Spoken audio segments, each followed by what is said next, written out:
संत स्मशान में बैठ करके दो चिता जली हुई थी, शांत हुई थी अभी थोड़ी देर पहले, तो उस दोनों चिता की राख को एक एक हाथ में लेकर बैठे थे। कभी इस चिता की राख उठाकर देखते, कभी इसकी उठाकर देखते। कुछ लोग बड़ी देर से ये दृश्य देख रहे थे। बोला बाबा जी कर क्या रहे हो? कभी इस चिता की राख उठाते हो, कभी उस चिता की राख उठाते हो, क्या ढूंढ रहे हो राख के बीच में? संत ने कहा भैया ये जो चिता है ना, ये एक शहर के बहुत बड़े आदमी की है, जिसकी मृत्यु हुई थी थोड़ी देर पहले। इसके घर वाले दाह संस्कार करके गए हैं। और ये जो चिता है ये एक गरीब की है, बहुत निर्धन, किसी तरह इधर उधर से मांग कर तो इसकी अंतिम यात्रा निकाली और दाह संस्कार किया। तो बाबा दोनों की राख क्यों उठा रहे हो बार बार, क्या देख रहे हो? संत ने कहा भैया इस अमीर व्यक्ति की राख को और इस गरीब व्यक्ति के चिता की राख को, दोनों को उठाकर मैं ये देख रहा हूं कि जब अमीर वाले की भी शरीर की ऐसी ही गति हुई, गरीब के भी शरीर की ऐसी ही गति हुई, जब दोनों की राख में कोई भेद नहीं है, तो ये व्यक्ति जीवन भर किस अभिमान में जीता है? जब अंत में राख एक ही बननी है, चाहे राजा हो, चाहे रंक हो, चाहे भिखारी हो, तो व्यक्ति गुरूर किस बात का करता है? भगवान शंकर कहते हैं भवानी बिनु पद चलई सुनई, बिनु ना कर बिनु कर्म करई वेद। जो निर्गुण निराकार ब्रह्म है बिना पद के गति कर सकता है। अब पद शब्द के दो अर्थ हैं भैया। पद का एक अर्थ है जो हम पद प्राप्त करते हैं संसार में, कोई हमें पोस्ट मिले, कोई प्रतिष्ठा, कोई गद्दी, जिसको हम पद कहते हैं कि हमें ये पद प्राप्त हुआ। पद का एक भाव तो ये है और पद का एक भाव है पैर। ऐसे अर्थ में समझिए निर्गुण निराकार जो ब्रह्म है बिना पद के गति करता है। और दूसरे भाव में ये समझा जाए कि ठाकुर जी संसार के सारे कार्य को संचालित तो करते हैं पर कभी जीवन में किसी पद को ग्रहण नहीं करते। कभी ठाकुर जी के नाम के आगे कोई पद लगा हुआ देखा है क्या हमने? संसार में जो भी पद किसी को अगर मिलता है, कोई पोस्ट अगर किसी को मिलती है, तो वो एक ना एक दिन छूटती भी है। कोई व्यक्ति अगर आज मान लो प्रधान बन जाए, सरपंच बन जाए, या कोई भी विधायक बन जाए, कोई भी नेता बन जाए, 5 साल रहेगा, 10 साल रहेगा, 15 रहेगा, 20 रहेगा, पर कभी तो वो वक्त आएगा ना जब उस पद से उसको इस्तीफा देना पड़ेगा या वो इस पद से हटना पड़ेगा। व्यक्ति को जब संसार का पद मिलता है तब तो आनंद तो देखो भैया आता ही है, लेकिन पद के छूटते ही संत जन कहते हैं संसार का पद छूटते ही व्यक्ति को भूत पकड़ता है। कहाँ पकड़ता है? भूत। तभी तो नाम के आगे लग जाता है भूतपूर्व, लगता है ना, भूतपूर्व। ऐसा भूत पकड़ता है मरहू के बाद पीछा नहीं छोड़ता। आदमी मर जाता है तो पहले लिखाता है स्वर्गीय, फिर लिखाता है भूतपूर्व। ये भूत पीछा नहीं छोड़ता है क्योंकि संसार का पद है। पर जिसने भी भगवान के पद को प्राप्त कर लिया उसके नाम के आगे कभी भूतपूर्व नहीं लिखा। गोस्वामी जी महाराज आज के संत नहीं है, कई 100 वर्ष हो गए, पर गोस्वामी जी के नाम के आगे कभी भूतपूर्व नहीं लगता, स्वर्गीय नहीं लगता। ये भक्त के जीवन की महत्ता है, ये भक्त के जीवन का गौरव है। जो भगवान के पद को प्राप्त कर ले उसे संसार में फिर कभी दोबारा कोई पद लेना नहीं पड़ता। और दूसरी चीज भगवान के पद से कभी वो हटता नहीं है। बाबा कहते हैं भवानी दूसरी चीज कर बिनु कर्म करई विधि नाना।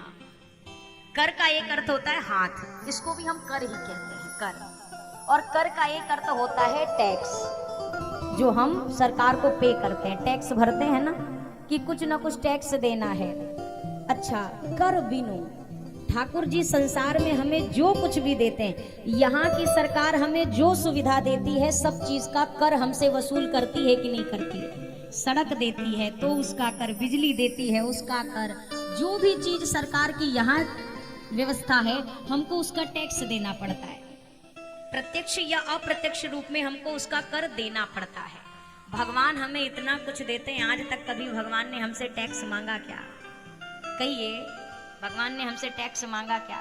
अच्छा, सड़क उबड़ खाबड़ रहे, आदमी की जिंदगी चल जाएगी कि नहीं चल जाएगी? जोर से बोलो, बोलने में तो हार कहा जा रहा है। जोर से कहिए, सड़क उबड़ खाबड़ रहे तो का आदमी मर जाएगा? जिएगा कि नहीं जिएगा? जी जाएगा ना। मान लो नल है, थोड़ा टूटा सा नल है, बड़ा अच्छा हैंड पाइप नहीं है, पानी आ रहा है, इतनी सुविधा है, थोड़ी दूर पे है, जिंदगी चल जाएगी कि नहीं चल जाएगी? आज तो नल की बड़ी अच्छी व्यवस्था है, पहले तो नल भी नहीं थे, कुएं या सरोवर से ही पानी आता था, तब भी जिंदगी थी। सरकार की जो व्यवस्था है, अगर ये व्यवस्था रहे या इस व्यवस्था में कोई कमी भी आ जाए तो व्यक्ति का जीवन चल जाएगा ना।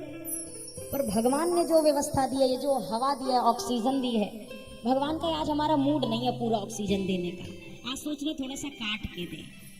अब भगवान अगर अपनी सुविधा में थोड़ा सा कटौती करना शुरू कर दे, अब जिंदगी चलेगी क्या?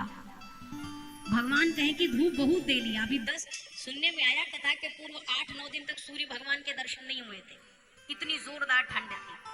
अब सोचो क्या हालत हुई थी, 8 दिन सूर्य भगवान नहीं निकले तो किसने ना जल चढ़ाया होगा सूर्य भगवान को, अब तो दर्शन दे दो।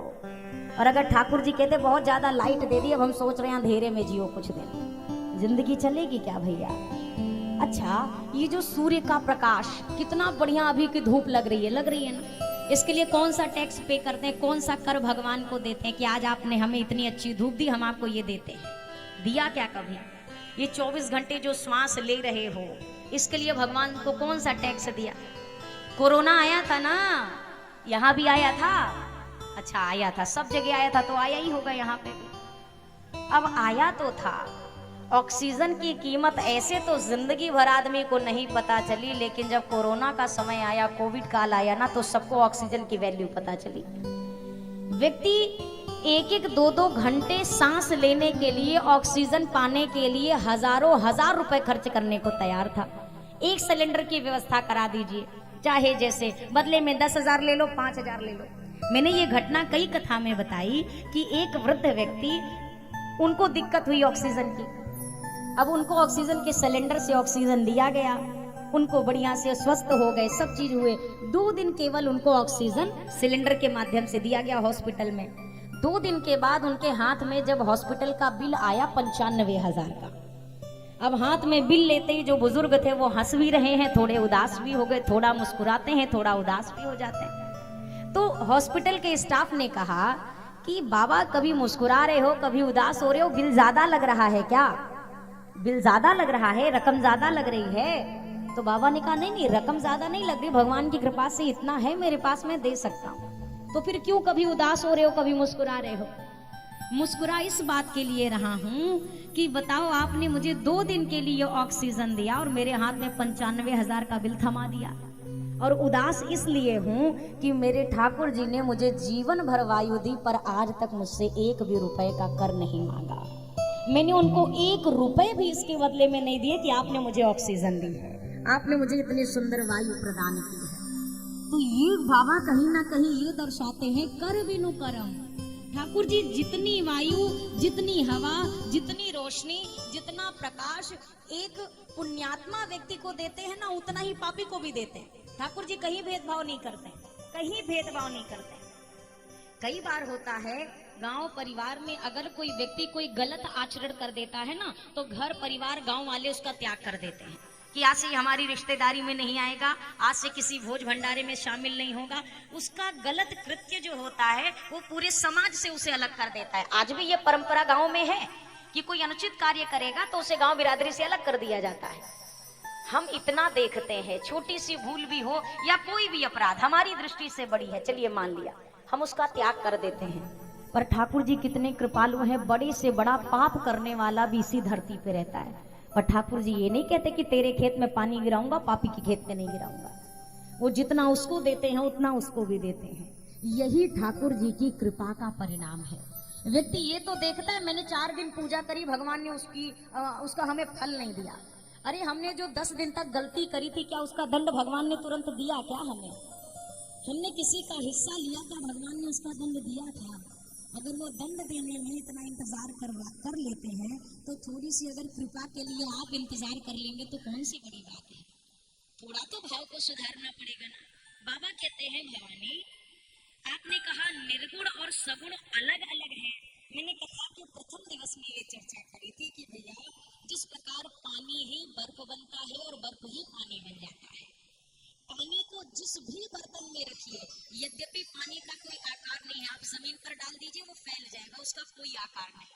पर उसी पानी को बाल्टी में रख दो तो बाल्टी का आकार ले लेती है, उसी को ग्लास में रख दो तो ग्लास का आकार, कटोरी में कटोरी का, चम्मच में चम्मच का। तो उसी प्रकार मेरे भैया भगवान जो निर्गुण निराकार है, जब भक्त प्रेम के वश होकर उनको पुकारता है तो भक्त अपने भाव के जिस पात्र में ठाकुर जी को डाल देता है, ठाकुर जी उसी स्वरूप में प्रकट हो जाता है। कबीरा कुआं एक है, पनिहारी है अनेक, बर्तन सबके न्यारे हैं, पर पानी सब में एक। कबीरदास जी कहते हैं कबीरा कुआं एक है, कुआं एक होता है, पनिहारी है अनेक। पनिहारी कहें तो पानी भरने वाले अनेक हैं, और जितने पानी लेने के लिए जाने वाले हैं, जितने पानी भरने वाले लोग हैं, उतने ही तरह के उनके पास पात्र भी हैं। जरूरी नहीं कि प्रत्येक व्यक्ति बाल्टी लेके कुएं से पानी खींच रहा है, कोई अपनी मटकी को भी रस्सी से जोड़ देता है, सीधा मटकी से पानी खींचता है। जिसके पास जो पात्र है वो उसी पात्र से पानी भरता है। कुआं एक है, कुएं के भीतर जल एक है, लेकिन भरने वाले व्यक्ति और भरा जाने वाला पात्र ये दो अलग अलग है। जिसके पास जैसा पात्र, कोई बाल्टी लेकर गया तो वो बाल्टी भर के लेके आता है, कोई ग्लास लेकर जाए तो ग्लास तक ही प्राप्त कर पाएगा। कमल करम कमंडल कर लिए तुलसी, जहाँ तहाँ जाए सरिता कूप समुद्र जल, बूंद ना अधिक समाए। गोस्वामी जी कहते हैं अपने कर्मों का कमंडल लेकर एक व्यक्ति हाथ में पात्र लिए, हाथ में जल लेने का पात्र लिए हुए निकला, इसमें जल भरूंगा। तो एक नल के पास गया, अब नल से कहा जल चाहिए, नल ने कहा ले लो। बोला नहीं, तुम बहुत छोटे हो, बड़ी पतली सी धार में जल देते हो, तुमसे बड़ा कोई है क्या? तो नल ने कहा हाँ है ना, मुझसे बड़ा कुआं है, कुएं के पास जाओ। ये व्यक्ति कुएं के पास गया, हाथ में लोटा लिए लिए ये कुएं के पास पहुंचा, जाकर कहने लगा जल चाहिए। कुएं ने कहा भरा है ले लो। व्यक्ति ने कहा नहीं नहीं, तुम भी छोटे हो, तुमसे बड़ा और कोई है क्या? तो कुएं ने कहा हाँ है ना, यहाँ पर जो सरोवर है वो मुझसे बड़ा है। ये सरोवर के पास अपना लोटा लेकर पहुंचा, जल चाहिए ले लो। अरे पर तुम भी इतने बड़े नहीं हो, तुमसे भी बड़ा कोई है क्या? बोला हाँ है ना, समुद्र है मुझसे बड़ा। अब ये हाथ में लोटा लिए समुद्र के पास पहुंच गया, बोला जल चाहिए, बोला ले लो। अब समुद्र ने कहा जितना चाहिए उतना ले लो। अच्छा, ये व्यक्ति नल को छोड़कर कुएं के पास गया, कुएं को छोड़कर तालाब के सरोवर के पास गया, सरोवर को छोड़कर समुद्र के पास गया। क्यों? तुम्हारे पास भी कम है, तुम्हारे पास भी कम है, तुम्हारे पास भी कम है। अरे उनके पास जितना जल है उतना है, पर तुम्हारे पास पात्र कितना बड़ा है ये तो देखो। आपके पास केवल लोटा ही है, तो आप नदी से भी भरोगे तो उतना ही आएगा, समुद्र से भरोगे तो भी उतना ही आएगा। पात्र जितना बड़ा है पानी उतना ही आने वाला है, चाहे समुद्र के पास जाइए और चाहे नल के पास जाइए। पात्र में तो कमी है ना, ये ना समुद्र की कमी, ना नल की कमी, ना सरोवर की कमी। आपने कितना बड़ा पात्र लिया था। गोस्वामी जी महाराज कहते कर्म कमंडल कर लिए, अपने कर्म रूपी कमंडल को लेकर व्यक्ति घूमना शुरू करे।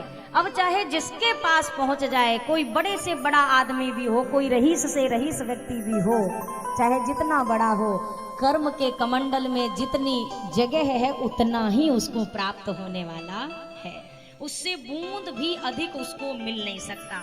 सदैव ये बात याद रखें, अगर हमारे जीवन में सुख है तो वो हमसे कोई छीन नहीं सकता, अगर दुख है तो वो हमसे कोई बांट नहीं सकता। हमारा सुख, हमारा दुख, ये सब हमारे कर्मों से कहीं ना कहीं जुड़े हुए हैं। बाबा ने कहा भवानी आप पूछती हैं निर्गुण निराकार ब्रह्म सगुण रूप लेकर क्यों आए, तो मैं वो चर्चा आपसे करता हूँ। जब जब होई धर्म के हानि, बाढ़हि असुर अधम अभिमानी। जब जब होई धर्म के हानि, बाढ़हि असुर अधम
कहा भवानी, जब जब होई धर्म के हानि, बाढ़ई असुर अधम अभिमानी। जब जब इस धरती पर धर्म करने वालों की संख्या सीमित होने लगती है, अधर्म करने वालों की संख्या बढ़ने लगती है, तब तब प्रभु धरि विविध शरीरा।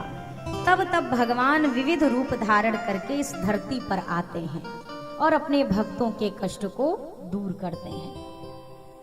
मैया भवानी ने कहा, तो क्या ऐसे कुछ कारण बने जिनके कारण भगवान धरती पर आए? बाबा ने कहा, हाँ भवानी, राम जन्म के हेतु अनेका, परम विचित्र एक ते। प्रभु के जन्म लेने के अनेक कारण हैं भवानी, पर उनमें से जो कुछ मुख्य कारण हैं, सावधान सुन सुमति भवानी। बाबा कह रहे मैया से, भवानी सावधानी से सुनना। सावधानी क्यों चाहिए? आपने भी पढ़ा होगा, जगह जगह जब आप गाड़ी चलाते हैं तो अगल बगल लिखा रहता है, सावधानी हटी दुर्घटना। श्री राम कथा भैया सावधानी का विषय तो है। जो व्यक्ति सावधानी पूर्वक इस कथा को श्रवण में ना लाए तो उससे आगे गड़बड़ी हो सकती है। कैसे हो सकती है? जैसे सती मैया ने सावधानी पूर्वक कथा का श्रवण नहीं किया तो भगवान पे ही मैया को शंका हो गई। उसी प्रकार अगर हम चित्त लगाकर सावधानी पूर्वक ना कथा सुने तो जो कथा समस्त अज्ञान को दूर करने वाली है, इस कथा को सुनने के बाद भी मन में विश्राम नहीं मिलेगा और शंका उठ जाएगी अगर सावधानी से ना सुना जाए तो। बाबा ने कहा सावधानी रखना, प्रभु की लीलाएं बड़ी विचित्र हैं, ऐसा मत सोचना भगवान थे तो ऐसा क्यों किया, भगवान थे तो वैसा क्यों हुआ। सावधानी से सुनना। पहला कारण बताऊं, पहला कारण है प्रभु के आने का जय और विजय। ये दोनों वैकुंठ के द्वारपाल हैं। जय और विजय को अभिमान हुआ कि हम तो वैकुंठ के दरवाजे पर रहते हैं, जब तक हम आज्ञा ना दे तब तक कोई भगवान तक भी नहीं पहुंच सकता है। अभिमान चाहे वैकुंठ के दरवाजे पर रहने वाले को भी क्यों ना हो जाए, अभिमान वहीं से पटक के धरती में फेंकता है। अभिमान अगर जीवन में आ जाए भैया तो व्यक्ति कितनी भी ऊंचाई पर बैठा हो वो वहीं से पतन के गर्त में गिरता है। बार बार कहा जाता है जीवन में सब हो जाए पर दो चीज से बचना, एक कपट से, दूसरा अभिमान से। इन दो चीजों से स्वयं को जो बचा ले जाए। अच्छा, स्वयं को हम क्या ही बचा पाएंगे, बचाने की क्षमता तो केवल प्रभु के नाम में है। बाबा ने कहा इन दोनों को अभिमान हुआ, वैकुंठ के द्वारपाल है। एक बार सनकादिक मुनि आए भगवान का दर्शन करने।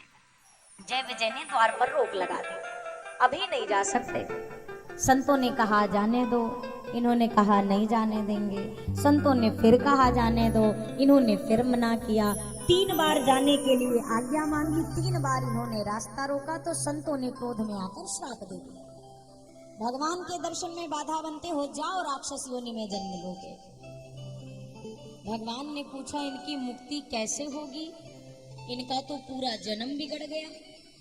तो संतों ने कहा इनका एक नहीं प्रभु, अब ये 3 जन्म तक राक्षस बनेंगे। 3 जन्म तक? हाँ 3 जन्म तक, क्योंकि हमने 3 बार इनसे आपके दर्शन के लिए अनुमति मांगी थी, इन्होंने 3 बार रास्ता रोका, इसीलिए 3 जन्म तक ये राक्षस बनेंगे। देखो भैया, इसीलिए हम कहते हैं अगर हमसे पूजा पाठ हो जा रहा है अच्छी बात, हम मंदिर जाते हैं तो अच्छी बात, नहीं जा पा रहे हैं तो कम से कम जो जाने वाला है उसका हाथ ना पकड़ा जाए। व्यक्ति खुद तो मंदिर जावे ना हो, जो जावे तो उसको भी रोक लेते, आज काहे जा रहे हो, कल चलेंगे। अब पता चले रात भर में ही अगर कहीं ठाकुर जी के चरण में पहुंच गए तो कितना बड़ा दोष लगेगा कि जो मंदिर जाने वाला था उसको अपने घर के नरक में पटक दिया। खुद धर्म हो जाए। एक ऐसे भी भक्त हुए, मोची का काम करते थे। मोची जानते हैं ना, जो जूते चप्पल सीते हैं, मोची का कार्य करते थे।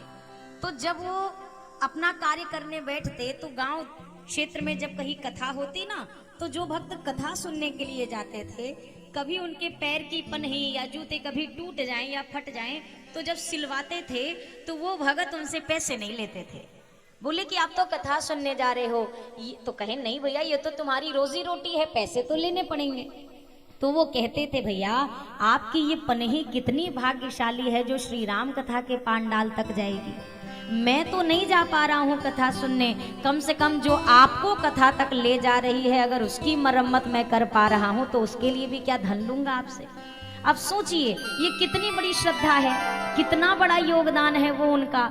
शायद कथा के बीच बैठे रहने वाले भी वो फल ना प्राप्त कर पाए जो फल वो अपने काम में बैठकर प्राप्त कर रहे हैं। धर्म का जो स्वरूप है बड़ा सुंदर स्वरूप है भैया। हमने आजकल धर्म को बोझ समझ लिया है। अगर कोई कह दे अपने धर्म का पालन करो, धर्म में अडिग रहो, कुछ भी हो जाए धर्म का साथ ना छोड़ो, तो आदमी को लगता है अरे ये क्या ही बात बता रही है।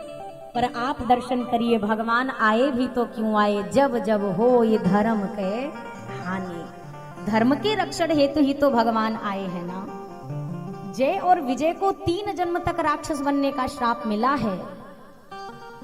जय विजय सतयुग में हिरण्यकश्यप और हिरण्याक्ष बने, भगवान ने नरसिंह और वराह रूप लिया।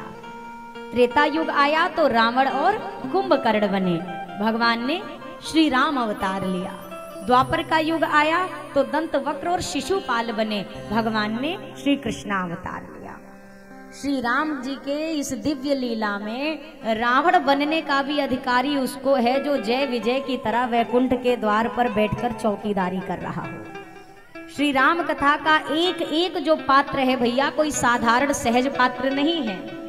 ये भी ऐसे ऐसे धर्मात्मा है जो कहीं ना कहीं कुछ त्रुटि हुई, कुछ भूल हुई, जिसके कारण प्रभु की इस लीला में प्रभु के शत्रु के रूप में आए हैं।